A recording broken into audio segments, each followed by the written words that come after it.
Alright guys, so I'm going to do a quick one on the settings that I use in Le Mans Ultimate. So we're going to cover everything from graphics to sound, which to be honest is fairly straightforward, button assignments and force feedback setup, both in-game and in my Fanatec or Fanalab driver. And we're going to go into the reasons why they're set the way they are. And then just a little mention to my brakes as well. So I'm using Heusinkveld sprint pedals, and if you listen to this, brake force set to 61 kilograms, brake force set to 59 kilograms, brake force set to 61 kilograms, brake force set to 63 kilograms, brake force set to 65 kilograms. Now, why would you want to do that? So this is a new piece of software that Heusinkveld have introduced, Smart Control Live, I believe they call it, where basically, in a nutshell, you can assign buttons or key commands to raise or lower the force on the load cell.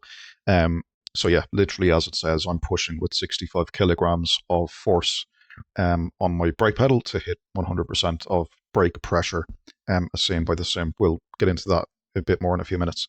But anyway, in LMU, let's firstly have a look at some of the settings, right? So on the gameplay side, this is what I have. So auto clutch is on. It's the only one I use, just to prevent stalls if you spin out of control, so you don't become a hazard stuck on the track with a stalled engine. All the other stuff is off, so no other assists or whatever. Yeah, you can see it all there. The HUD and the speedos and everything, which I think everyone will have selected, this is down to personal preference, but I prefer to have it on, just, you know, information, kind of at your fingertips really, and then just your connection type down the bottom. So I have a gigabit internet connection, so I just configure that there. Inside controls, and let me just grab the keyboard here, because there's one or two things, well, one thing in particular that I want to highlight. So when this is being configured, the primary controls, which ultimately will be your wheel or pedals, or controller if that's what you're using, right, that will be your primary control. Over here then you also have an option for keyboard. Now with the keyboard, if you are lucky enough or fortunate enough to have maybe a Stream Deck like I have, two of them, you can assign a key command on the keyboard, map that to the Stream Deck, and ultimately you'll make some changes. So with the wheel of pedals, nothing really out of the ordinary here. The shift up, shift down, that's just the paddles. The MFD navigation there just switches on my wheel. The neutral select, by the way, let's just focus on that for a moment, right? So inside of the calibration, there is an option where you can prevent downshifts to neutral if neutral is configured. And the other key selection here is use the simultaneous shift up and down to activate neutral to begin with, right? So a lot of new people to LMU will be, let's say, downshifting down to second, down to first, they'll downshift again without realizing, because everything is happening so quick, and they'll end up grabbing neutral.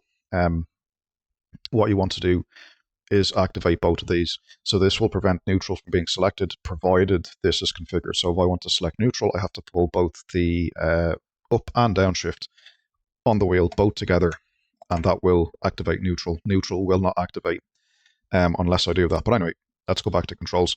The other thing you want to control or map, and it's entirely up to you what you do, right? So pit stop is an obvious one, right? You want to map your pit stop and your navigation for your multifunction display and stuff like that. One of the other ones that I recommend you also set, and let me just search for actually, is the FFB reset. So map something somewhere for the FFB reset. Sometimes, you know, we're getting some reports of FFB dropping out temporarily, or maybe if you feel that when you're driving, the FFB might feel a little different. Well, if it does, just hit the reset button. The game will kind of glitch for like half a second. Your FFB will come back immediately, and everything will be good to go. So that's all good. Across gameplay, the load vehicle. So again, if you're new to LMU, you may have noticed a strange looking red, white and blue Porsche vehicle that gets loaded in. Essentially, this is called a temporary car. So when someone joins the server, it doesn't kind of cause a glitch or anything like that on the server. So, you know, your gameplay is somewhat uninterrupted. Yeah, so not much more to do. The calibration side, that's just, you know, straightforward. Brake pedal, steering wheel, the usual stuff. In terms then of the physics and the the motion, like the head physics, I just have on the lowest setting. That's just a tiny bit of movement, head vibration completely off. The throttle button, actually, let me just bring that down to 0. Didn't even realize that was on. Yeah, and everything else, nothing really going on. That's just for buttons on controllers and stuff like that. Then, yeah, looking at wheels and pedals, go into force feedback. The force feedback effects obviously is on my particular wheel. You don't need to select inversion of the force feedback. Some wheelbases you do. The force feedback strength I have set to 55% for a very specific reason, because much above that it begins to clip. I have a separate video that dives into this in a lot of detail. It's probably about 20 or 30 minutes long, I think. I'll link it in the description to this, but if you have, if you want to dive into this in detail, that covers it. Smoothing I have turned off completely because some of my, well, I won't say some, a lot of my smoothing, or well, whatever smoothing I'm using is done from Fanatec. We'll have a look at that in a moment. Minimum torque 0, collision strength down to 28%. Yeah, adjust impact of collisions, right, so self-explanatory. What I found in R Factor 2, and this is probably an old habit, that I found the curbs to be almost like too strong. So in R Factor 2, I used to reduce the collision or the jolt setting in the settings file, which collision strength, I kind of think it's a similar thing, but maybe it's not, I don't know, but 28% for the overall feel for me seems to work. Yeah, and everything else is as it is there, right? I won't go into the other areas because they're not really important, and the cameras and stuff is really down to personal preference. On the graphics side, I have a Nvidia Surround triple screen setup, so there's my resolution, set to 165 Hertz. The super sampling, the anti-aliasing, I just have set to 4x. I have a 3090 GPU, 64 gigabits of DDR5 RAM that's clocking at about 5200 megahertz, I think, and an i9 12900K that clocks up to about 5 gigahertz. I have all overclocks turned off. I'm on an updated BIOS, and on my motherboard, all of the AI manufacturer overclocks from, well, Asus in this case, is all turned off. So it's just pure stock settings. Before I'd done this, by the way, I was having very regular game crashes. But since doing those couple of things, with the overclocks, the updated BIOS, update all the drivers, update the chipset drivers, the whole lot, everything that was available. Yeah, I haven't had a game crash in coming up to 2 weeks now, where I would have multiple per day. Before that, if you're on triple screens, the multi-view option needs to be selected. This then can also open up a configuration panel in the game by, I believe it's Control equal or Alt equal. Check the forums for that, but that basically brings up the in-game multi-view configuration option to set your degrees of rotation to the screen and so on. All of the other stuff then, graphic settings, so circuit detail, component detail, everything is set to ultra pretty much. The only thing I have on medium is the rain and road reflections, environment reflections, because like when you're racing, you probably don't see that too much, but I do like as much detail as I can squeeze out from the actual, let's call it the important graphics, like your car, your opponent's car, the track, all of that. Then visible vehicles, I just have like uncapped basically. I don't like the idea of vehicles popping in and out of the view. I just think it completely kills the immersion. But again, depending on the hardware that you're on, you may need to do that. But if you have strong hardware, just unhinge it. Like, I mean, it's a racing simulator. You want to be fast, of course, but yes, you want to be immersed in the experience. So if you can, I recommend doing that as well. Field of view, again, just field of view calculators. There's loads out there. This is my one, the 37 degrees, and everything else then as was. And then sound settings, again, nothing much to add here. It's just going to be down to personal preference. So, okay, so in FanLab, then this is what I have, right? So this is a profile that I'll be using here. So you can see I've got all of the various cars. This is the Ferrari 499, but I run the same profile pretty much in all of them. The only thing I'll change from one car to the next is the force feedback strength, right, which I run at 54%. I'll come back to that in a moment. The key thing to look at here is my damper, my friction, my inertia, and all that is at 0. The only filter really that the driver is going to apply that I have going on here is interpolation. So the way to think of this is, let's take iRacing, right? So that has a really, really slow force feedback update rate, but it's only 60 hertz, right? And even the SimiCube output, I think, is 60, but it's interpolated in the back end before it gets to the driver. But if we take that 60 hertz, and you can imagine 60 steps every second, up, down, or left and right in this case, of varying degrees, that's going to be a bit rough and a bit ragged in the force feedback. So what interpolation tries to do is smoothen the line, or smoothen that particular feedback loop, so that the steering doesn't feel as rough, doesn't feel as unnatural. Anyone that's done iRacing, like without many filters, like it just feels alien. Like it's so strange. It needs a lot of filtration on that particular sim. LMU, I just keep this at 1 because the force feedback is 400 hertz. Like ACC is the same. I believe AMS2 is similar, like really high refresh rates. You could run them almost on 0 if you wanted to, but the curbs then become just a little bit harsh on the initial impact. So I like to leave this just at 1, just to give a little bit of smoothing.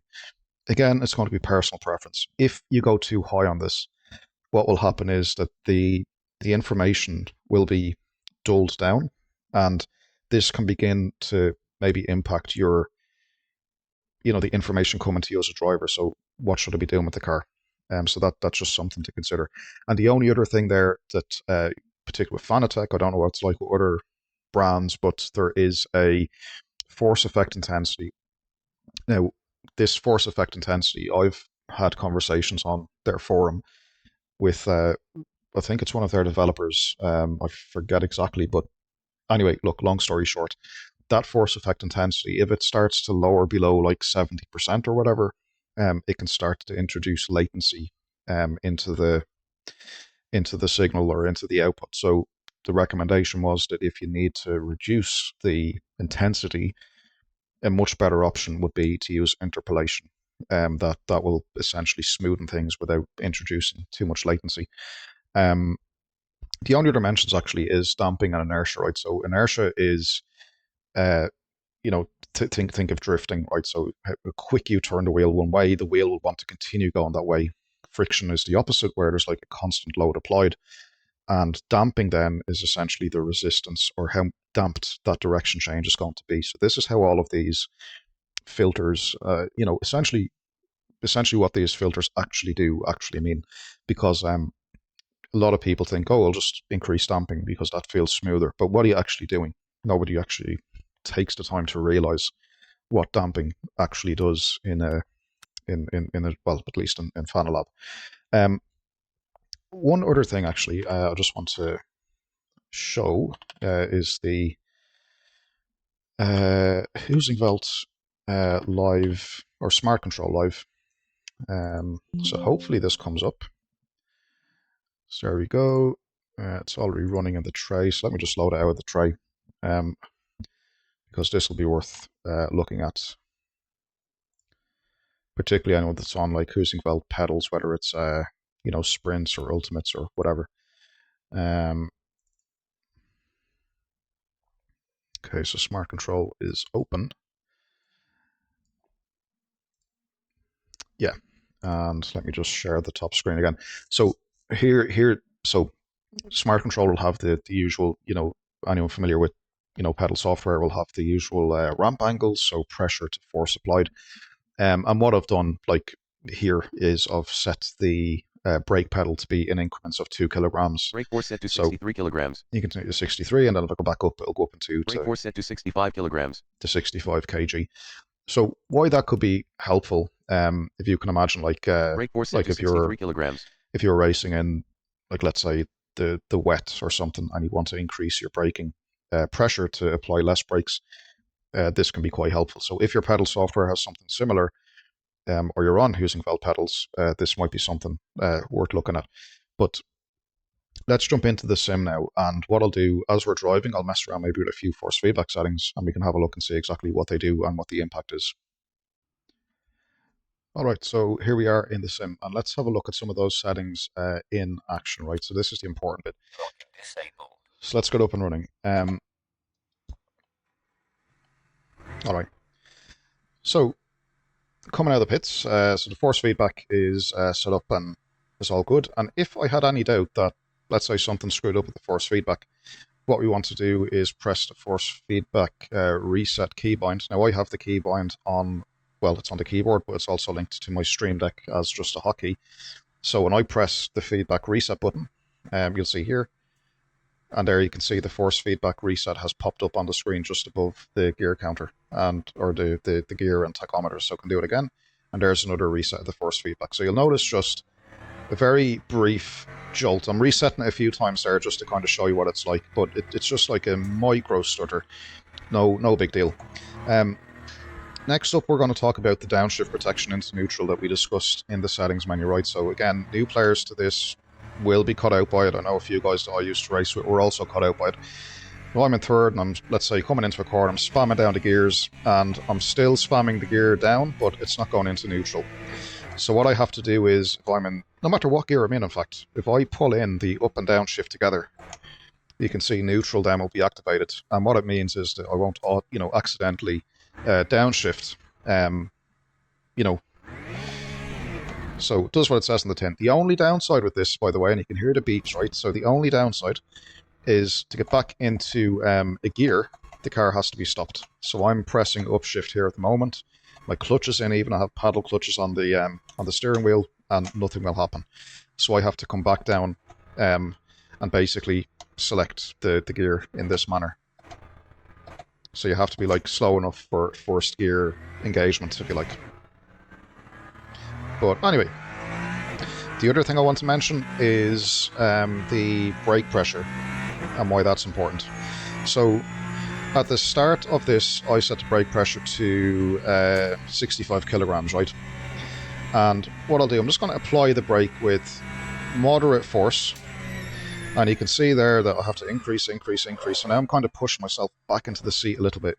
You'll probably notice, I don't know if the camera will pick this up, but for me to get 100% brake, you'll see there that I'm kind of going back in the seat a little bit. Now, what that does is it means that as I'm approaching a corner, I'm able to kind of bleed off all of this pressure with fine control. You can see the brake there, the way that I'm just kind of, I have that huge range of control on the brake.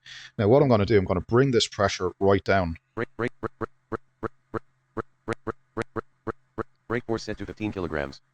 Brake force set to 15 kilograms. Okay, so 15 seems to be the lowest still go, right?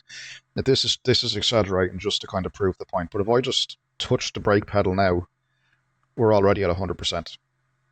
So the question then becomes is, well, okay, if we're talking about load cells, and I know a lot of sim racers will drive in socks, right? So this is probably where you're giving yourself maybe a disadvantage, maybe, I don't know. But if you're in socks, and I can tell you because I used to race in socks, I used to have CSL Elite with the load cell added on.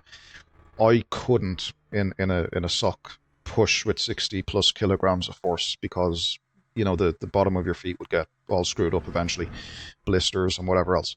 And then the brake pressure at 15 kilos is just, it's not enough, right? And then even if you go up to like 20 kilos or something, or 30 kilos. Brake force set to 39 kilograms. Brake force set to 33 kilograms. Brake force set to 31 kilograms. So let's say 30 kilos, which is probably what a lot of people use. And if I brake like moderately, you can see like I'm at 100% already.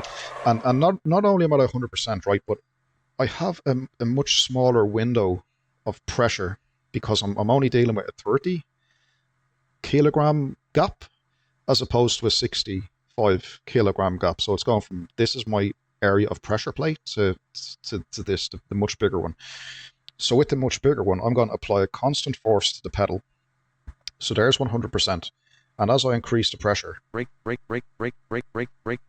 force set to 51 kilograms. Brake Brake force set to 65 kilograms. So you can see the difference, right? Brake, But let's do a few corners with, let's do the upcoming chicane with 30 kilograms or so, right? 37 kilograms. Brake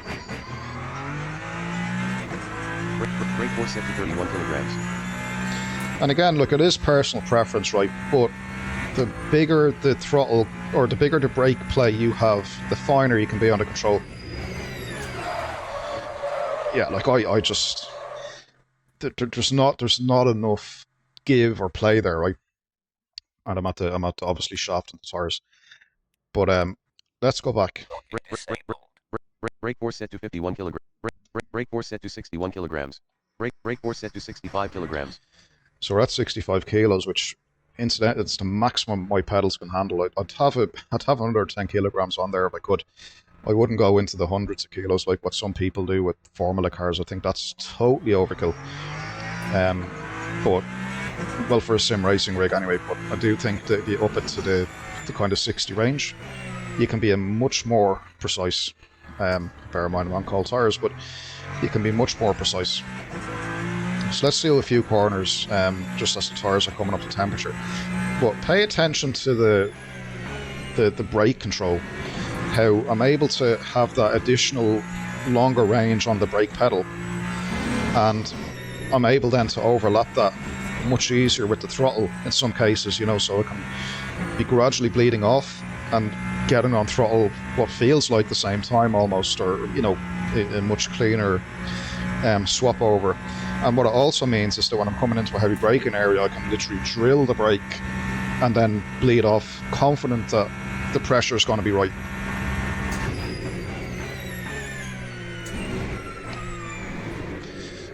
Yeah, tires are still stone cold, so the car's all over the place. But well, they're not really that cold. Probably just surface temperatures. Yeah. But anyway, what it does is it allows you to kind of get on the brake much harder, more assured, if you like, and then just bleed off.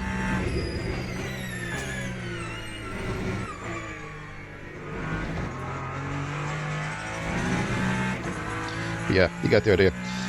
When it comes down to the actual force feedback, right, so me having a lot of damping turned off means that the wheel is going to be somewhat free to move based on what the car wants to do. And this kind of leads people to taking their hand off the wheel and wondering why they're getting this kind of shaking down the straights. Now, this has got to do with how force feedback is delivered over the APIs in Windows for the most part. So if you can imagine, as a game is programmed, that you're going to interact with a bump on the road, it's like think of it as like a proactive signal that the tire is not reacting as such. It's like the game has to give that information with the tire reacting at the same time. So I don't want to draw a conclusion to like a preemptive action, but it's not the same as like going down the road in a car where you go over a bump, the tire deflects, then you get the feedback. It's kind of like as the tire hits the bump, the game has to give a signal as opposed to the tire purely reacting. So remember, like with the Windows API with an input-output system, or the direct input API, is the USB port. You know, we hit a bump, the USB port is saying, okay, steering wheel, turn left, and the steering wheel turns left. And then what happens is the friction immediately, like think immediately, as soon as that leftward motion happens to the wheel, there's now a centering force where the game says, oh no, there's friction here, we have to turn right. And what will happen is then the direct input will say to the wheel, oh no, turn right. And then it repeats itself. Turn right, you get a bit of friction, self-centering force.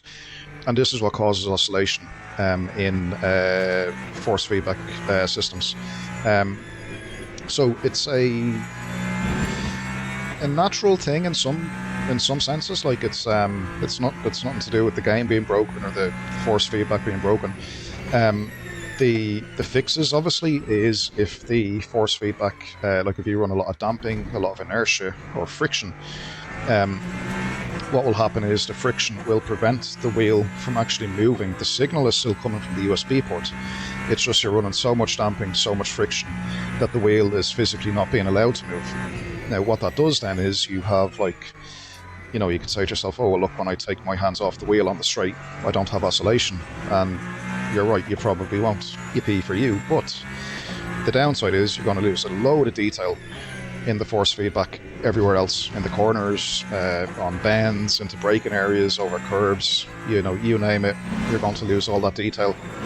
And that's going to be track limit for that, really. And that's going to be the problem. But you get the idea. So, like, if I let go of my hands, I'll do it when you straighten up. If I let go of my hands to the wheel here, you'll see that it starts to oscillate. Okay. Now what I'm going to do is I'm going to increase my damping to, like, something silly. I'm going to go to, like, you know, 30%. And then we'll go on to the next straight and I'll release the wheel. And already I can feel like the detail is just a lot lower and a lot more delayed. And you can see there now that the force feedback left and right is being damped. So it's still being sent to the USB port. This is what I'm saying to you.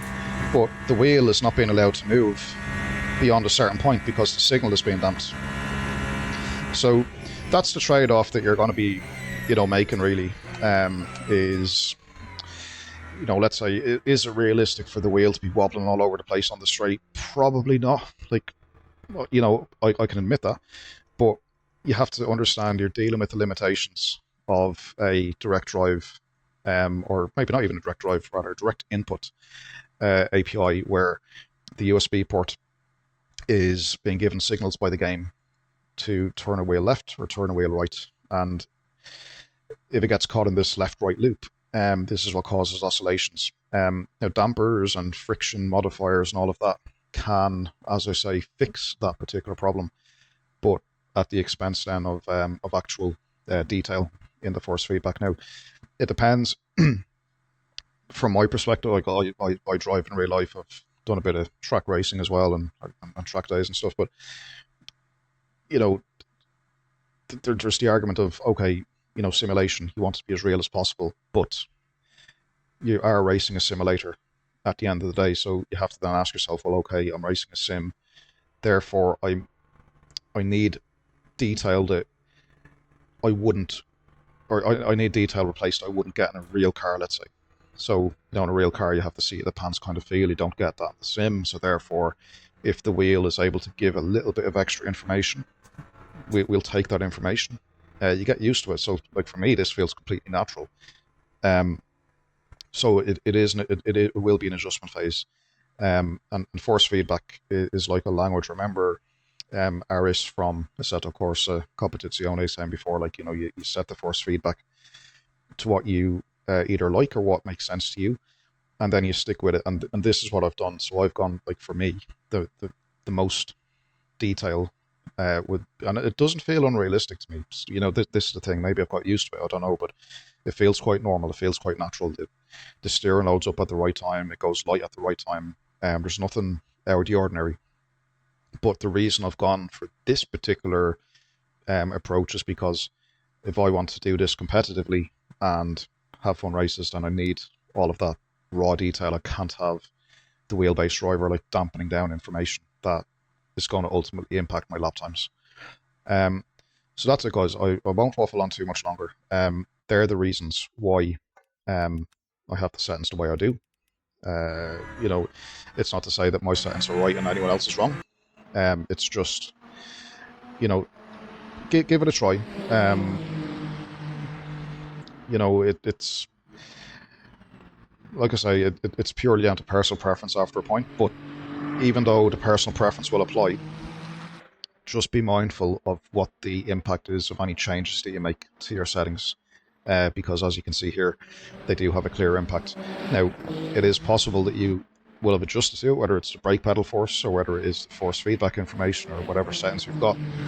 Yes, you can adjust to them, but like I said, outside of that adjustment period, there is actual physical adjustments you can make that will possibly open up other areas. What I will say, just finally, on the brakes, by the way, so I use karting boots like Spark OK K-pole, I think they're called. Again, that's just for the load cell, like the 65 kilogram thing. Like, you don't want to be pushing that in socks, like I mentioned earlier. But yeah, look, they're my settings. They're just what I personally use. But you know, if this has kind of helped someone, you know, as I know there's a lot of sim racers like oh, like what settings do guys actually use after they've been sim racing for a few years? Because like I went through all this as well as, like, you know, get a wheelbase, get some pedals, and you're like, okay, now what? How should I set these up?